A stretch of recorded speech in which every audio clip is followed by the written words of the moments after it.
Bonjour et bienvenue pour le débrief de la séance du trading du 14 juin 2017. Donc je vous rappelle que je trade le DAX 30 en UT 21 ticks et UT 1 minute. Donc je viens de tracer les deux traits rouges qui marquent le canal dans lequel a évolué le DAX ce matin en pré-market, avant l'ouverture. Donc là, ma stratégie a été de se dire, bon, je vais voir un petit peu de quel côté le DAX va breaker, savoir à la hausse ou à la baisse ce canal, pour essayer de déterminer mon sens d'intervention. Donc on a ouvert là, à ce niveau-là, et dès l'ouverture, on a très légèrement descendu avant de remonter de façon assez forte, directe, sans retracement, donc entre 12 795 et 12 825. Donc, voyant cette force haussière, je me suis dit que j'allais faire plutôt des achats durant cette journée afin de respecter la tendance de fond haussière, la tendance de la matinée haussière, et jusqu'à preuve du contraire, j'allais faire des achats pour me retrouver dans la tendance.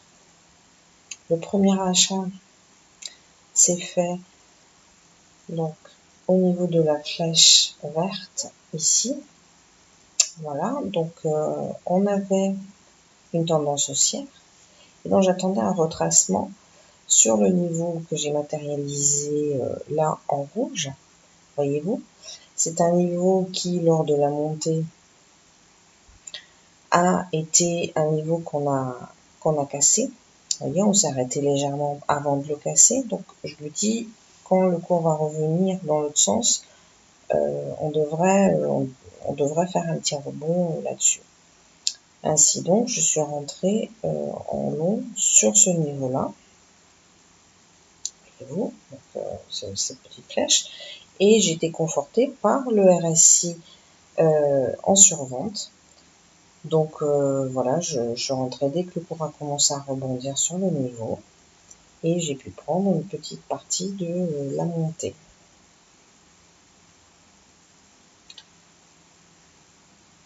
Ensuite,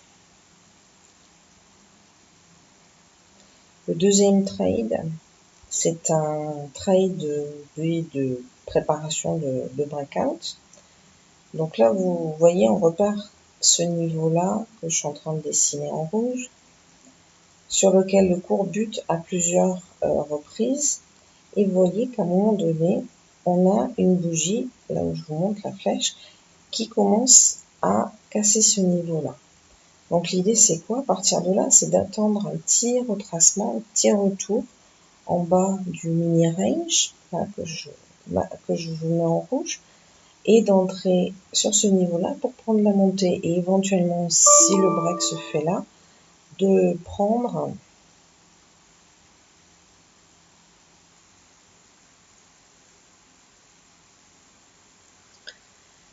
donc, vous voyez, si vous le prenez plus tard, vous pouvez profiter du break derrière et faire même un petit peu plus de points. Mais bon, c'était déjà un trade assez sympa. Ensuite, le troisième. Donc, vous voyez, sur ce niveau-là, avec la petite flèche. Donc là, on a fait un plus haut. J'ai attendu que le cours redescende sur un petit niveau, là, que je vous ai dessiné en rouge. Bon, il a pas mal hésité, il n'a pas rebondi franchement, donc j'ai préféré sortir à zéro parce que je craignais ce qui s'est passé plus tard, à savoir que ça casse le niveau et que ça redescende pour aller rebondir, comme vous voyez, un petit peu plus bas, sur le niveau plus bas. Donc, on a attendu comme ça.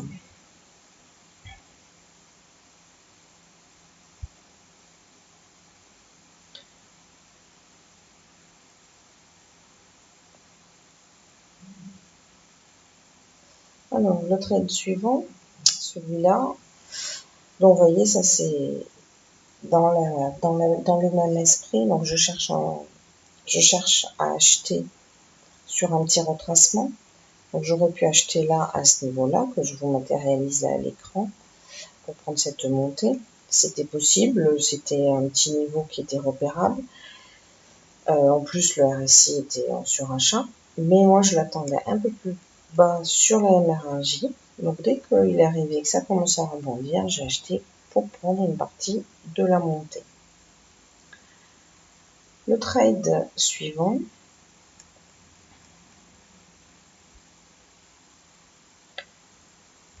c'est le seul trade à la vente que j'ai fait, parce qu'on évolue dans un range depuis quelques minutes, donc j'ai pensé que je pouvais me permettre un short. Donc là, même chose, je suis restée très peu longtemps et je suis sortie quasiment à zéro, car dans cette tendance haussière, c'est pas, faut pas traîner quand on fait des contres comme ça. Et d'ailleurs, à la réflexion, je pense que c'était pas forcément une bonne idée que de faire ce trade à contre-tendance. Mieux vaut rester dans la tendance, c'est quand même beaucoup plus sûr. Et le dernier trade de la matinée, qui est encore les préparations, un trade de préparation de breakout. Vous voyez le cours qui bute à plusieurs reprises sur un niveau, sur un plus haut. Vous voyez que ce niveau est cassé par deux bougies. Donc là, on attend un petit retracement en bas de ce petit range, ici. Et vous voyez, on rentre pour prendre quelques points. Vous voyez que, en plus, si on refaisait le trade un tout petit peu plus tard, là, on pouvait prendre toute cette hausse. Donc c'est une petite méthode qui fonctionne plutôt pas mal pour les breakouts dans le sens de la tendance de fond. Donc ensuite, je suis revenue entre midi et 2. Et là, j'ai fait quelques trades. Donc 2 avant le déjeuner et puis encore derrière 5 avant la séance US. Parce que désormais, pendant la séance US, je travaille une technique pour trader le Dow Jones. Donc là, premier trade. Donc on voit qu'on a une belle tendance haussière, belle bougie, belle montée, belle grosse bougie verte. Donc on attend un retracement. Vous voyez, donc on monte, on attend un retracement. Donc là, ça a été sur ce niveau-là, qui correspond à une zone où le cours s'est un petit peu arrêté pendant la montée. Et on achète à ce niveau-là pour profiter de la hausse. Voilà.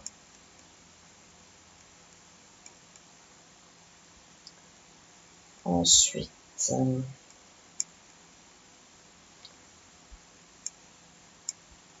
donc là, on a fait le deuxième trade, c'était une tentative de breakout. Donc vous voyez, on repère ce niveau sur lequel le cours bute avant de le casser. On attend un retour sur le MR2J pour, dès que ça commence à rebondir, commencer à acheter pour prendre la tendance de fond.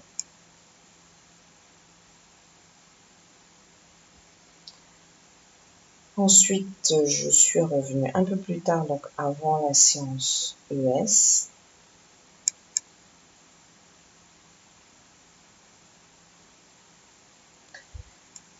Donc là, c'est la même chose, hein, on est très haussier, des grandes montées, des plus hauts de plus en plus hauts, des plus bas, pas très bas. Donc là, c'est pareil, on cherche un niveau pour rentrer en long. Et donc ce niveau, c'est, je vais vous montrer ici, voilà. Donc je vous trace le niveau. Et niveau où on a eu des arrêts du cours. Donc c'est un niveau a priori qui est important. Et donc j'attends le cours là-dessus. Je vérifie, j'ai mon RSI en survente et j'achète à ce niveau-là. Les deux suivants sont exactement les mêmes, rebond sur niveau avec un RSI en survente. Et les deux derniers, donc là, bon, un classique, toujours pareil, je cherche des points d'achat. Là, j'attendais typiquement le cours sur le R2J, donc, vous voyez, il descend, et dès qu'il arrive et qu'il commence à rebondir sur R2J, avec un RSI en survente, comme vous voyez, j'achète pour prendre une partie de la montée. Dernier trade, toujours la même chose, on cherche un niveau, donc vous voyez le niveau que je vous dessine en rouge, on attend que le cours descende sur ce niveau, vous voyez,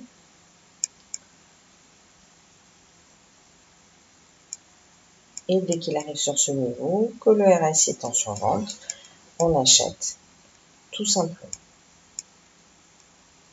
Voilà, je vous souhaite une bonne soirée, je vous dis à demain pour le débrief de la séance de trading.